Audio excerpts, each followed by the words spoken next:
At 32 years old, I am usually a rational architect living in London, but I could not shake the overwhelming dread consuming me during that 8-hour flight across the Atlantic.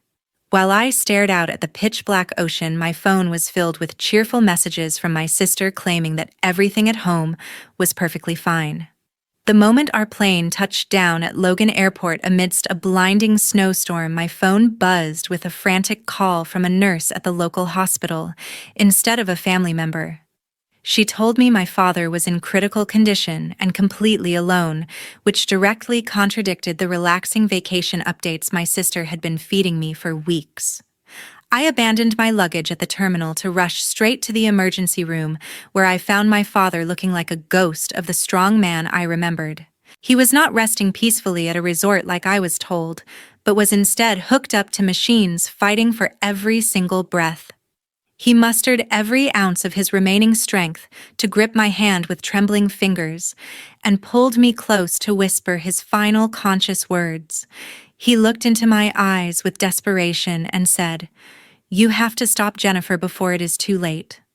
Before I could ask what he meant, the heart monitor began to wail as he slipped into a deep coma, leaving me frozen in absolute shock. But before we continue with this investigation, make sure you are already subscribed to the. We love knowing how far our stories are reaching.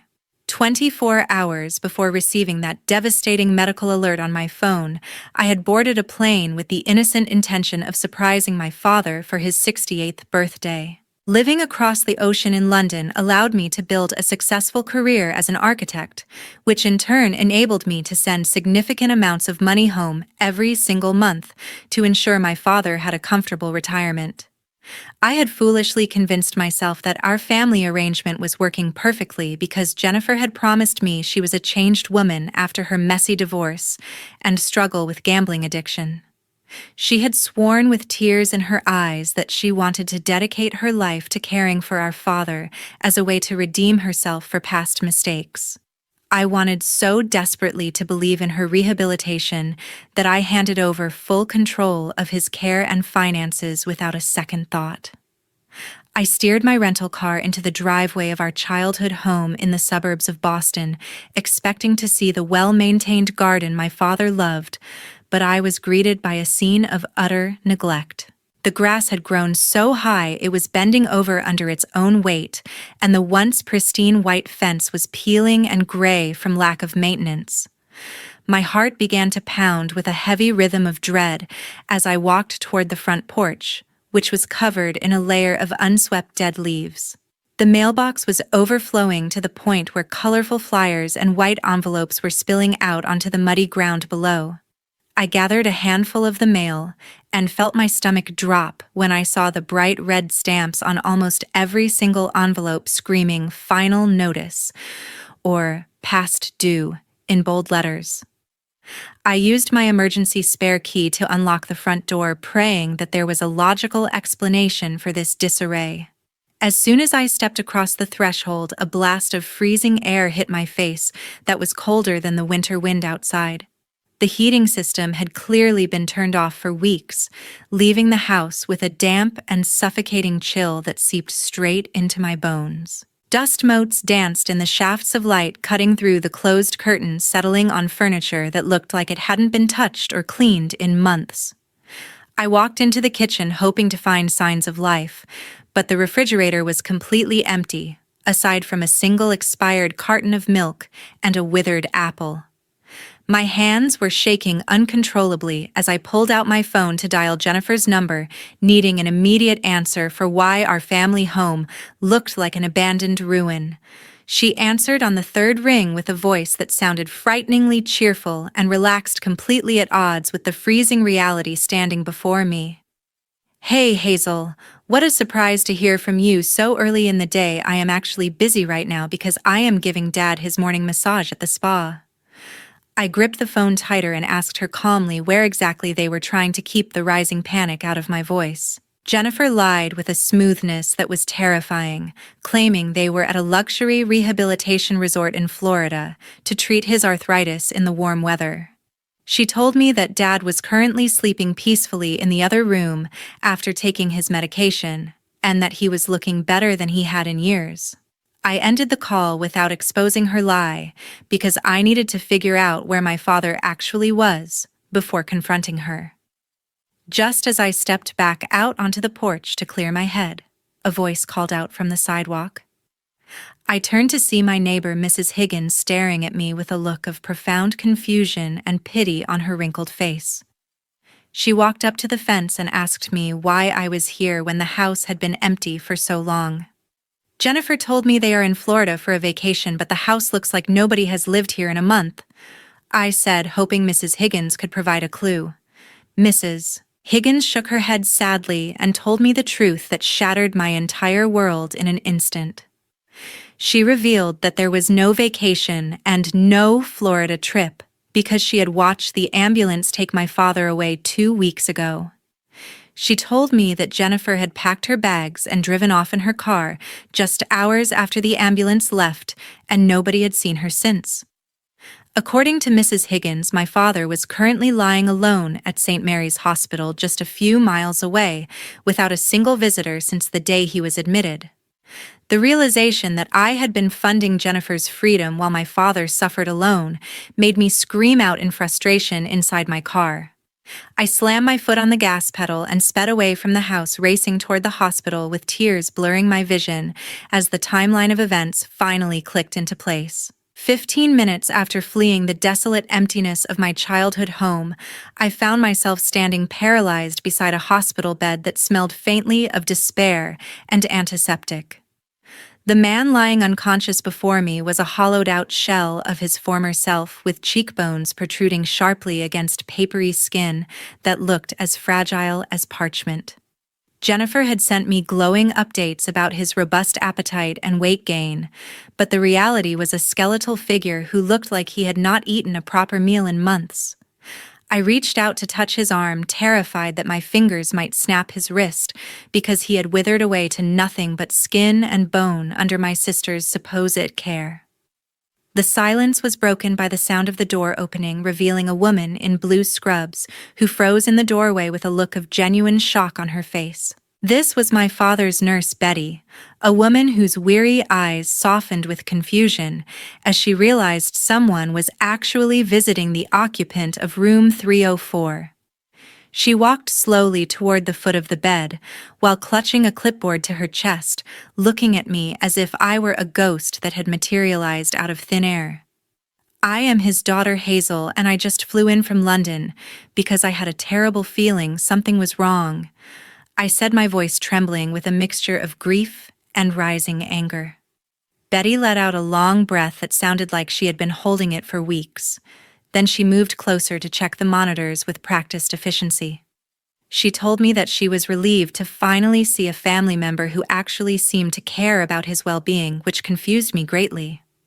What do you mean by that? My sister has been here taking care of him, hasn't she? I asked, needing to hear the confirmation of my worst fears from a third party.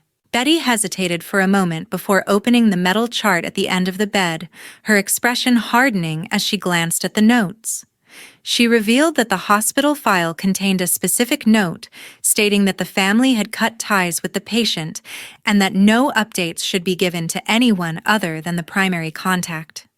Your sister Jennifer rarely visits, and when she does, it is usually for less than 10 minutes. Betty explained with a level of professional frustration that she could no longer hide. She explicitly told us that you were estranged and wanted nothing to do with your father's care. I felt the blood drain from my face as Betty continued to explain the true nature of Jennifer's visits.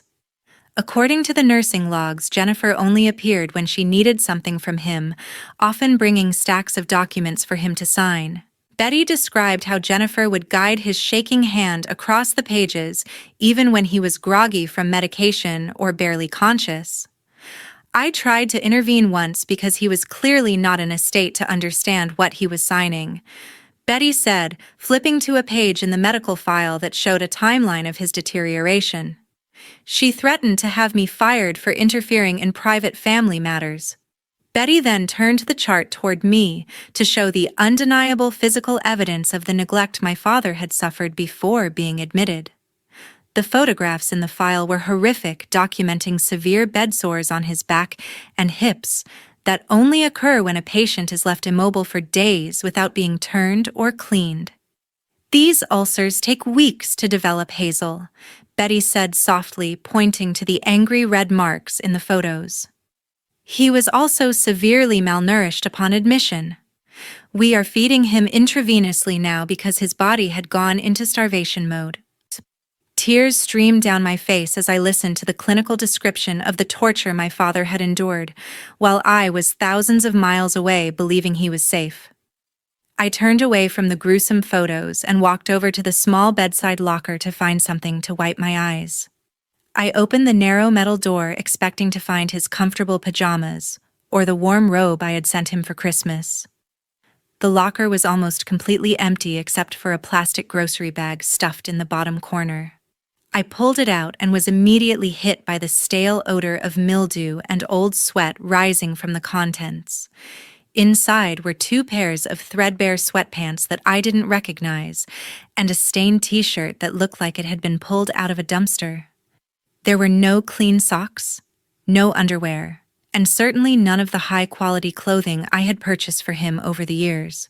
Jennifer had stripped him of his dignity completely, leaving him to rot in a hospital bed with nothing but rags while she lived off the money meant for his care. I gripped the dirty t-shirt until my knuckles turned white, feeling a cold and dangerous rage settling in my chest where my heart used to be. That night at the hospital, under the harsh hum of fluorescent lights, I sat beside my father and took over the duties that had been neglected for far too long. The rhythmic beeping of the heart monitor was the only sound accompanying me as I dipped a soft washcloth into warm water to gently clean my father's face and hands. I carefully wiped away the grime that had accumulated on his skin during weeks of abandonment, fighting back tears as I realized how much he must have suffered in his loneliness. Every gentle stroke of the cloth was an apology for my absence and a silent promise that he would never be treated with such indignity again as long as I was breathing. Once I had made him as comfortable as possible, I knew I needed concrete proof of Jennifer's location to expose her lies definitively.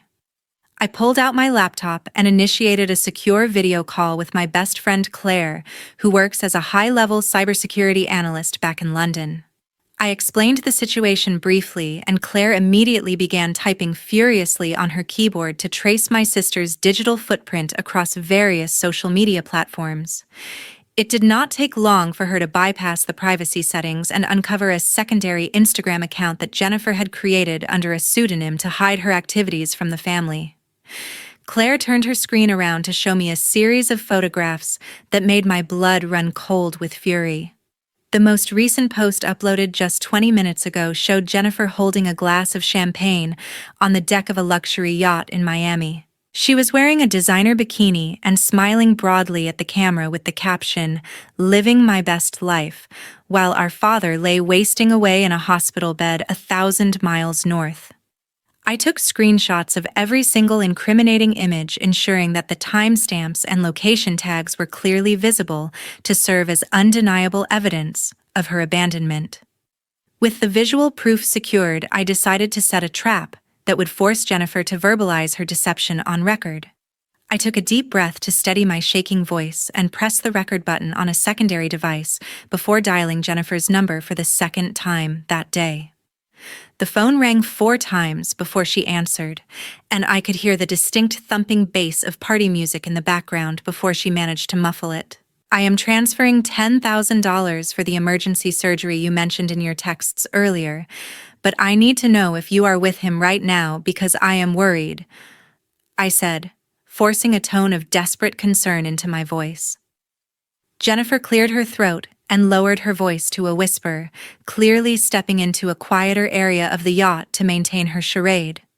"Oh, thank God, Hazel, because the doctors are pressuring me to make the payment within the hour or they won't operate. I am sitting right next to his bed holding his hand while he sleeps, so please send the money immediately." The audacity of her lie was so overwhelming that I almost dropped the phone, but I maintained my composure to capture every word. I just sent the transfer request to the bank, so let me know when the surgery starts. I lied, knowing full well that I would never send her another cent. I ended the call and immediately saved the audio file, renaming it with the date and time to ensure it would be admissible in any future legal proceedings. It was now crystal clear that every dollar I had sent home over the last year for medical bills and home repairs had gone directly into funding her lavish lifestyle. I stared at the phone in my hand, feeling the cold weight of betrayal settle in my stomach, but this time it was accompanied by a steely resolve. I had the visual proof from Claire and the audio confession from the call, which was everything I needed to destroy her defense when the time was right. The morning sun was barely peeking through the gray winter clouds when I walked into the mahogany-paneled office of my family's lawyer, Mr. Davis, who had managed my father's estate for over 2 decades. Mr. Davis greeted me with a warm smile that quickly vanished when I told him the devastating truth about my father lying in a coma at St. Mary's Hospital instead of relaxing in a Florida resort. The color drained from his face as he realized that the medical updates he had been receiving from Jennifer were completely fabricated to keep him from asking questions. He immediately pulled several thick file folders from his secure cabinet and laid them out on the heavy wooden desk between us so we could examine the damage together. I authorized the release of his pension funds because Jennifer presented me with invoices for emergency spinal surgery. Mr. Davis explained with a trembling voice as he opened the financial records. I leaned forward to inspect the documents he was referencing and felt a wave of nausea wash over me when I saw the blatant forgery. Jennifer had used the power of attorney that my father had granted her in good faith to systematically drain every single account he possessed. The retirement fund that my father had built over 40 years of hard work as an engineer was now showing a balance of 0 because of multiple large withdrawals labeled as medical expenses over the last 6 months. However, the detailed bank statements told a very different and horrifying story of where the money actually went. Instead of hospital bills or pharmacy charges, the transaction history listed exorbitant payments to 5-star resorts in Miami and first-class airline tickets for Jennifer and her friends. My eyes scanned further down the list to find charges for luxury designer handbags and thousands of dollars in payments to online casinos to cover her gambling debts. There was not a single transaction for medical care, or even basic groceries for the house she had allowed to fall into ruin.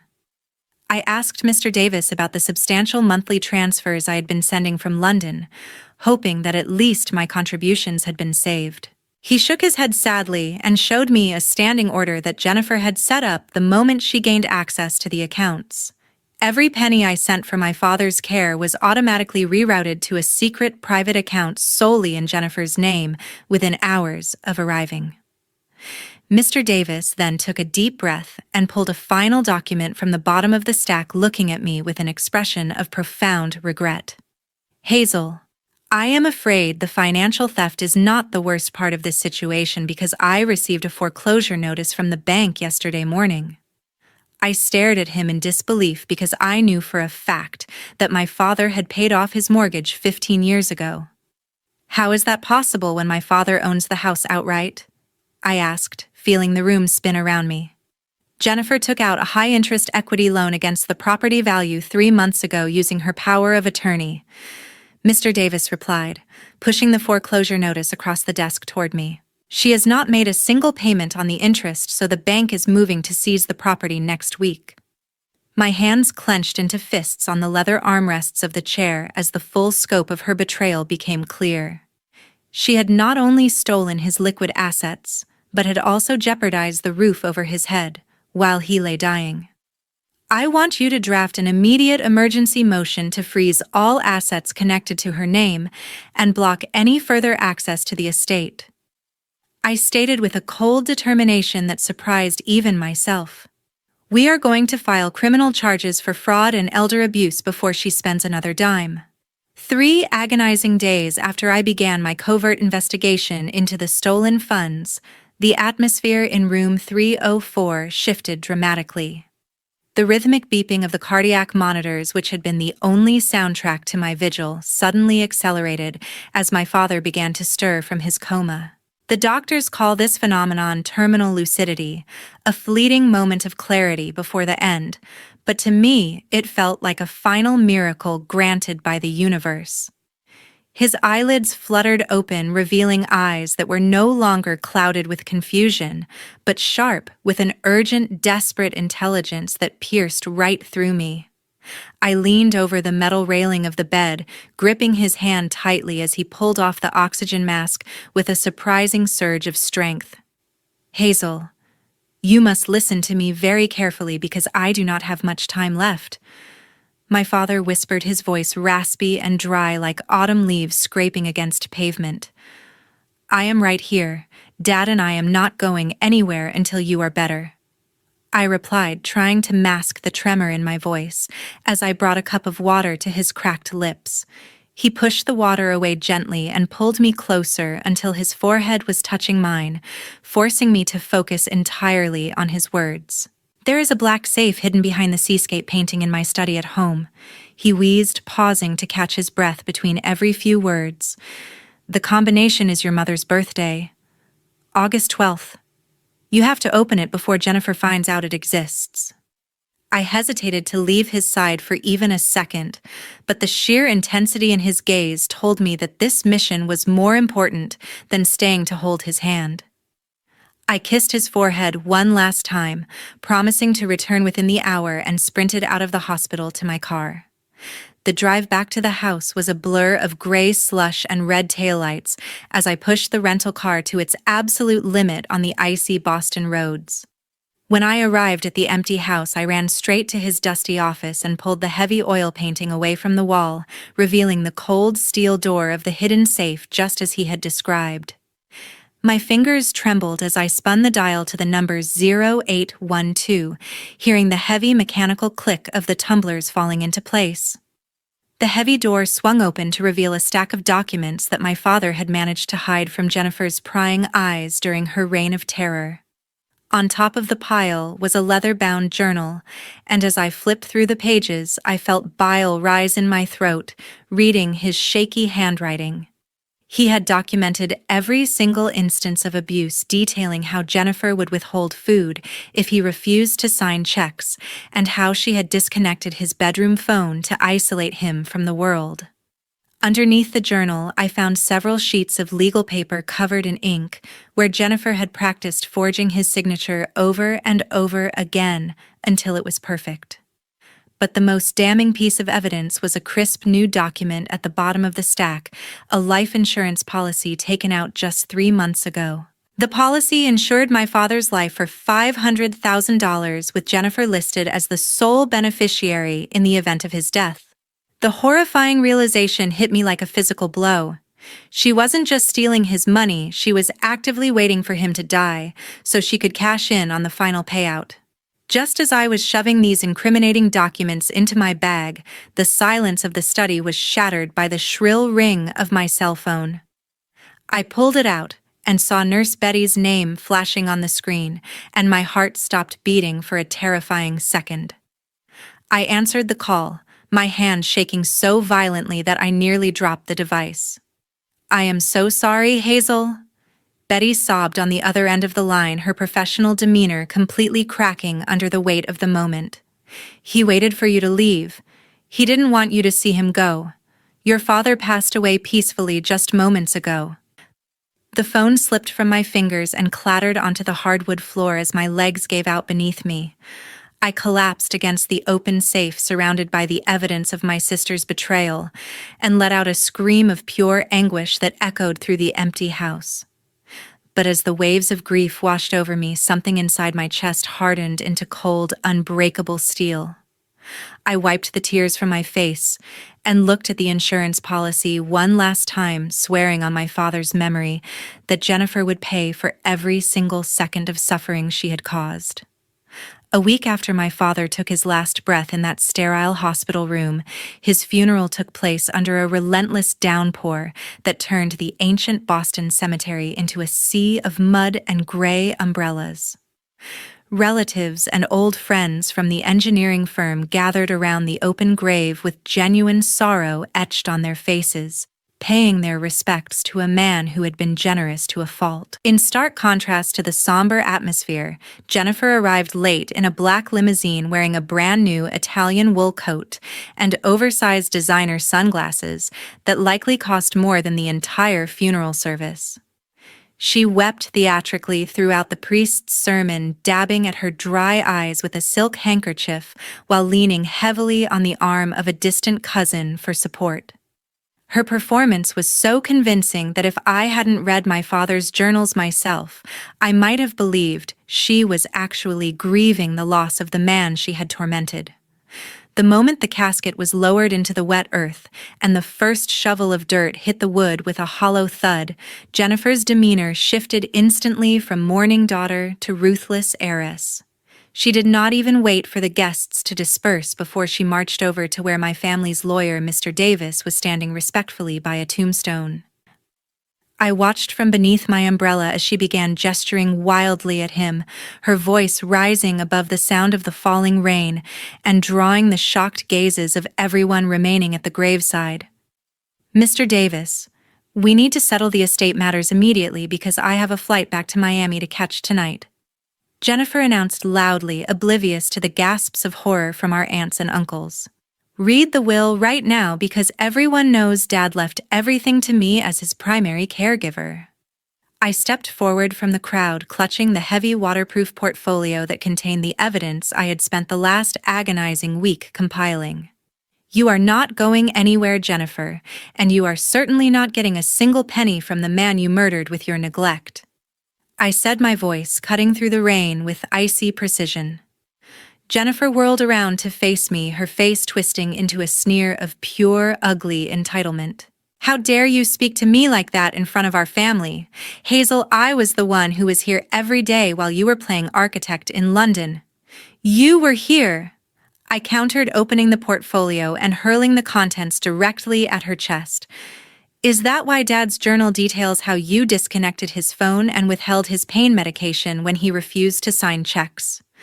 The papers scattered onto the muddy grass between us copies of the forged checks, the foreclosure notice, the heartbreaking diary entries, and the transcript of the recording where she admitted to letting him die for money.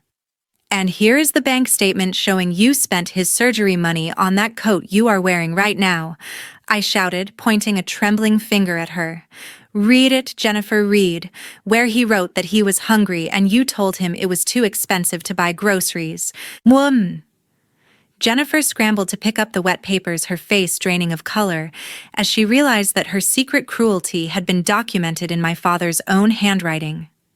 Before she could stammer out a denial, the heavy sound of sirens cut through the air, and 2 police cruisers pulled up to the cemetery gates, with their lights flashing against the gloomy sky. I had coordinated with the authorities earlier that morning to ensure she could not flee the state again. "Jennifer, you are under arrest for grand larceny, forgery of legal documents, and first-degree elder abuse resulting in death," the lead officer announced as he approached her, pulling a pair of handcuffs from his belt. "No. This is a mistake. My father wanted me to have that money. Hazel is lying."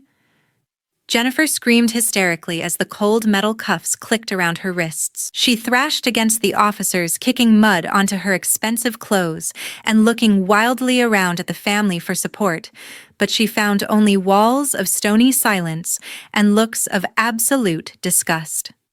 No one moved to help her as she was dragged toward the police car, still shouting accusations that nobody believed.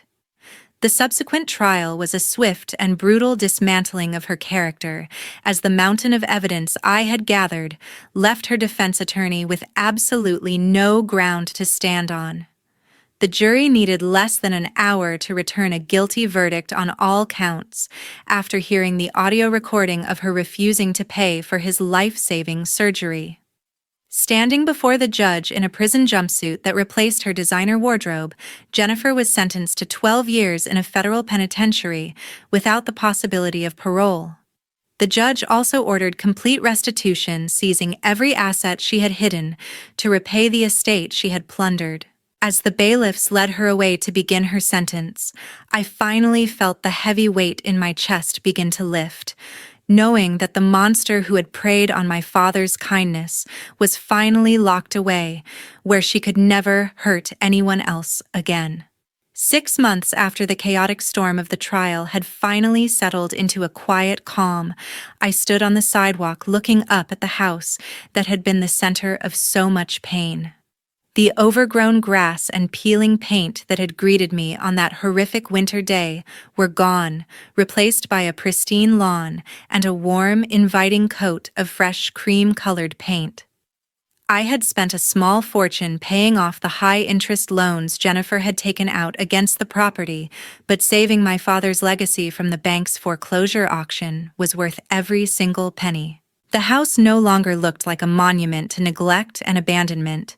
Instead, it stood proud and dignified under the summer sun, looking exactly as it did when my father was still healthy enough to tend the rose bushes himself. I walked up the path and unlocked the front door, breathing in the scent of lemon polish and fresh flowers, instead of the damp mildew that had once suffocated these rooms. I had made the difficult decision not to sell the property to strangers, because I could not bear the thought of erasing 40 years of family history just because of one person's greed. Instead, I had hired a reputable local caretaker to maintain the grounds and keep the heating running during the winters, preserving the house as a private memorial where I could stay whenever I returned from London. Inside the living room, the empty spaces on the walls where valuable paintings had once hung were now filled with framed photographs of happier times, long before addiction and jealousy tore our family apart. I sat on my father's favorite armchair and opened the large envelope I had received from the auction house earlier that morning. The contents of the letter brought a grim sense of satisfaction that felt like the final piece of justice clicking into place. The auction of Jennifer's seized assets had been a tremendous success, as her vast collection of designer handbags, jewelry, and the luxury car she bought with stolen money were sold off to the highest bidders. However, I did not keep a single dime of that blood money for myself, because it felt tainted by the suffering my father endured to generate it. I signed the check over to the newly established Arthur Miller Foundation, a charity I created specifically to provide legal aid and financial support to elderly people who have been victims of family abuse. It was the only way to ensure that my father's tragic death would ultimately serve a higher purpose by protecting other vulnerable parents from suffering the same lonely fate. While I was building a legacy of kindness in my father's name, the architect of his misery was facing a very different reality inside a federal correctional facility. My lawyer informed me that Jennifer was struggling immensely with the transition from a life of unearned luxury to the harsh, regimented existence of prison life. There were no more spa days or champagne brunches for her. Her days were now filled with hard labor in the prison laundry and long nights of isolation in a cold concrete cell. She had lost her freedom, her reputation, and her family, leaving her with nothing but decades of time to think about the greedy choices that led her there. I walked out to the backyard garden where the roses were in full bloom and looked up at the clear blue sky, feeling a lightness in my chest that had been missing for half a year. I had uncovered the truth I had saved the family home, and most importantly, I had kept the promise I made to a dying man in a hospital room. I had stopped Jennifer before she could hurt anyone else, and in doing so, I had reclaimed my own peace. Tonight, I would board a plane back to London to resume my life as an architect, but I was no longer the same terrified woman who had flown here in a blizzard 6 months ago. I closed the garden gate behind me and walked toward my rental car, leaving the ghosts of the past locked firmly behind the doors of the house. The nightmare was finally over, and for the first time in a long time, the future looked bright, clean, and completely my own.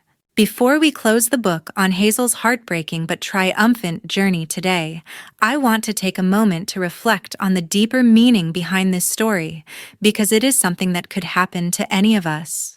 The most terrifying aspect of this case wasn't just the theft of money, but the betrayal of the sacred trust that exists between a parent and a child. Jennifer's downfall teaches us a brutal lesson about how unchecked greed can completely erode a person's humanity, turning a daughter into a monster who viewed her own father as nothing more than a paycheck. It serves as a stark reminder that we must remain vigilant when it comes to the care of our aging parents, even when the caregiver is a sibling or a close relative. A power of attorney is a powerful legal tool that can be a lifeline when used correctly, but as we saw today, it can also become a weapon of mass destruction in the hands of the wrong person. Trusting your family is natural, but blind trust without verification can lead to tragedies that are impossible to reverse. If you are living far away from your elderly parents, please make it a habit to check on them through video calls. Talk to their doctors directly and never hesitate to ask for financial receipts if things don't seem right. I also want to ask you a difficult question. If you were in Hazel's shoes, would you have been able to send your own sister to prison for 12 years?